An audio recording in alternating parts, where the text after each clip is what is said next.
The sound still echoes in my head, the sharp crackle of the taser followed by my daughter's scream. It cuts deeper than anything I've ever heard. Jessica, my little girl 8 months pregnant, was standing on our lawn, her hands resting on her swollen belly. She was calm, strong, asking Karen Mitchell, our HOA president, to leave our property. Then in one horrible second she was on the ground, clutching her stomach, her eyes wide with pain and fear. "Dad," she gasped, "the baby, check the baby." My heart stopped. I'm James, the police commander of this city, but in that moment I was just a father, helpless and shaking. Karen stood over her, holding that illegal taser like a trophy. Her voice was cold, already twisting the truth. "She attacked me," she lied to the neighbors watching. "I had to defend myself." Jessica hadn't touched her, our security camera caught it all. I sped home in my unmarked cruiser, lights flashing, my badge shining on my belt. When I pulled into the driveway I saw my daughter curled up, hurting, and that woman smirking like she'd won. Then she saw me. Her face changed, fear replaced her smug grin. She didn't know who she'd just hurt. I knelt beside Jessica, my hands trembling as I checked her pulse. "Stay with me, Jess," I whispered, fighting to keep my voice steady. Her eyes locked on mine, full of terror, not for herself but for her unborn child. My grandson. Rage burned inside me but I stayed calm. Years of training kicked in. I looked up at Karen, my voice low and hard. "Karen Mitchell, you just tossed the daughter of the man who commands every officer in this city." Her mouth opened but no words came out. She knew she'd crossed a line she couldn't uncross. The neighbors gasped. Sirens wailed closer, my officers, my team rushing to the scene. I pointed to the camera under our roof. "It's all on video," I said. "Your attack, your lies, everything." Karen's face went white. She stammered, I was defending myself, but her voice shook.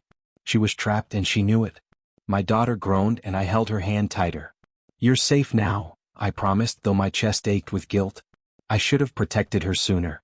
3 minutes earlier I'd been at work, leading a big case. Jessica called me, angry but brave. "Dad, Karen's here again, measuring our grass. I'm telling her to leave." I told her to stay inside but she said, "No, I'm tired of hiding." Then I heard the taser, her scream, and my world shattered. Now as paramedics raced toward us I stared at Karen. She thought she ruled this neighborhood. She was wrong. But what she whispered as they cuffed her, what she said about Jessica, changed everything. What did she mean? I'd just become Metro Police Commander when we moved into Maple Creek Estates. The place looked perfect, green lawns, a cute house, a nursery for my daughter Jessica's baby. She's 8 months pregnant, staying with me while her husband's away working. I wanted her safe, happy, but the HOA's strict rules hit us hard. Jessica unpacked alone, her belly slowing her down while I worked late, chasing dirty cops.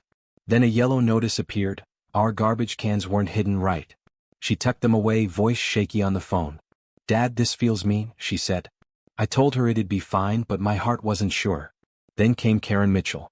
Jessica was planting purple flowers, her hands muddy, when a sharp voice snapped, "Those aren't allowed."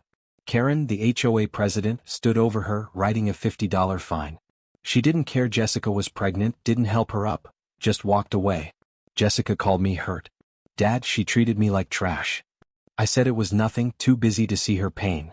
But when she found those flowers ripped out, tossed on the porch with another fine, she broke. "I tried so hard," she cried, tears falling. I hugged her, anger rising. Karen's name was on every notice, every rule. Jessica's spirit was fading and I'd missed it. This wasn't petty, it was cruel and it was aimed at my little girl. The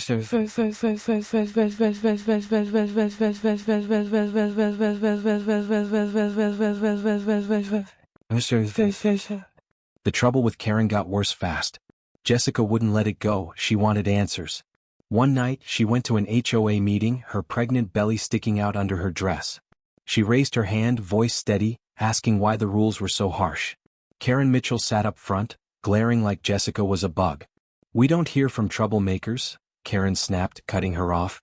Jessica tried again, saying the fines were unfair, but Karen slammed her gavel. "Sit down or leave." The room went quiet, everyone staring. Jessica's cheeks burned red as she walked out, head high but hurting. She told me later, "Dad, she made me feel stupid in front of everyone." Then it got uglier. Jessica set up security cameras after the flower mess, and they caught everything. One night, Karen's team moved our trash cans into the driveway, on purpose. Another time we got a noise complaint when we weren't even home. The cameras showed Karen herself sticking violation notices on our door, smirking like she owned us. Jessica showed me the videos, her hands shaking. Dad, they're watching us all the time. I watched Karen's face on the screen, cold and mean, and my stomach twisted. This wasn't just rules, it was personal. I couldn't sit still anymore. At the station, I pulled Officer Rodriguez aside.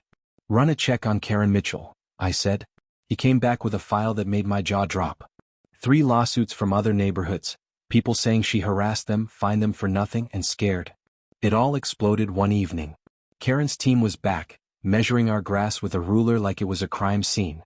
Jessica had had enough. She called me at work, her voice sharp. Dad, they're here again.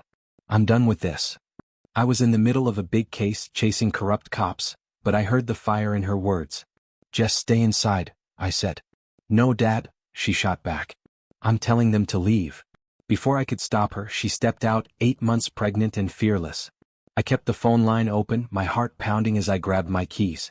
Through the phone, I heard her voice, calm but firm. This is our property. Get off our lawn. Karen's reply was ice cold.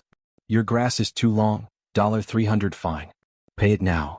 Jessica didn't back down. We mowed it 2 days ago. Leave, you're trespassing. Karen laughed, mean and loud. Don't tell me what to do in my neighborhood. Then she hissed, back off or you'll regret it. I yelled into the phone, just get inside. But then came the sound, a sharp crackle, a taser firing. Jessica screamed, a sound that ripped through me. She attacked me. Karen shouted, lying already. I floored the gas, lights flashing on my cruiser. I got home in minutes, tires screeching. Jessica was on the ground, clutching her belly, her face twisted in pain. Dad, the baby, she gasped. Karen stood over her, taser in hand, telling the neighbors. She came at me, I had no choice. My blood boiled, but I stayed steady. I ran to Jessica, badge shining on my belt, cruiser lights painting the lawn red and blue. Kneeling beside her, I checked her breathing. Hold on, Jess, I whispered, my voice shaking. Her eyes were wide, scared for her baby, my grandson. I stood up slow, facing Karen. Her smug look faded when she saw me. Karen Mitchell, I said, voice hard as steel, you just tossed the daughter of the man who runs every cop in this city. Her mouth dropped open, fear creeping in. I pointed at the security camera. It's all on video, your threats, your attack, everything. Her hands shook, the taser slipping a little. She stammered, I was defending myself, but it sounded weak now. Sirens wailed closer, my officers and an ambulance racing in. The crowd grew, neighbors whispering. Karen's tough act cracked as cops swarmed the yard. I called out, Rodriguez, secure that taser. Chin, get the footage. They moved fast, sealing evidence while paramedics ran to Jessica. I looked Karen dead in the eye. Justice is coming, I said, calm but burning inside. She tried to argue, but her voice was gone. The power was mine now, and she knew it. As they lifted Jessica onto a stretcher, I swore she'd pay for every second of my daughter's pain. The ambulance sped Jessica to the hospital, and I held her hand the whole way. Her face was pale, her breathing shaky, but she squeezed my fingers. Dad, is the baby okay? She whispered. The paramedics checked her fast, listening for the heartbeat. It's strong, one said, and I felt my chest loosen a little. At the hospital, the doctor confirmed it. Jessica and her unborn son were safe. Bruises marked her skin, but she'd heal. I stayed by her side, guilt eating at me for not stopping Karen sooner. You got her, Dad? Jessica said, a small smile breaking through. That made me breathe easier. Back at the scene, Karen was done. My officers cuffed her, reading her rights loud and clear. Assault, trespassing, illegal weapon. Officer Chin listed, snapping the handcuffs tight. Karen's face went gray, her excuses crumbling. You can't do this, she yelled, but no one listened. Her security team turned on her fast. The young guy, barely 20, spilled everything to Rodriguez. She told us to target your house, sir. Said to make you an example. I nodded, cold inside. Every word was more rope around Karen's neck. They took her to jail that night, her power gone. The next day, neighbors started talking. People I'd never met knocked on our door, sharing stories. She fined me for my mailbox color, one said. She doubled my fees for no reason, another added. Someone found proof. Karen had been stealing HOA money, pocketing fees to buy her fancy clothes and car. The news spread and the HOA board fell apart. They quit one by one, scared of the truth coming out. The county stepped in, tearing up Karen's crazy rules. People cheered in the streets, free from her grip at last. 6 months later, everything's different. Jessica's son, my grandson Matthew, giggles in our backyard chasing a ball across the grass. He's got her eyes bright and full of life. Jessica's strong again, laughing as she watches him play. The HOA's new now, just a small group of neighbors who meet to talk about real stuff, not garbage cans or flags.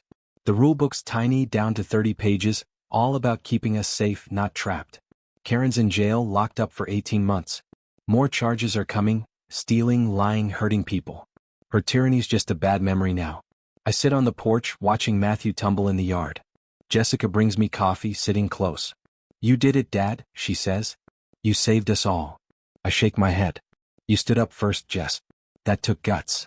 She smiles and I feel proud of her, proud of this place we've made ours again. Karen thought she owned us, but she was wrong. This neighborhood's ours now, built on trust, not fear. And as Matthew squeals, running free, I know we've won something bigger than any fight.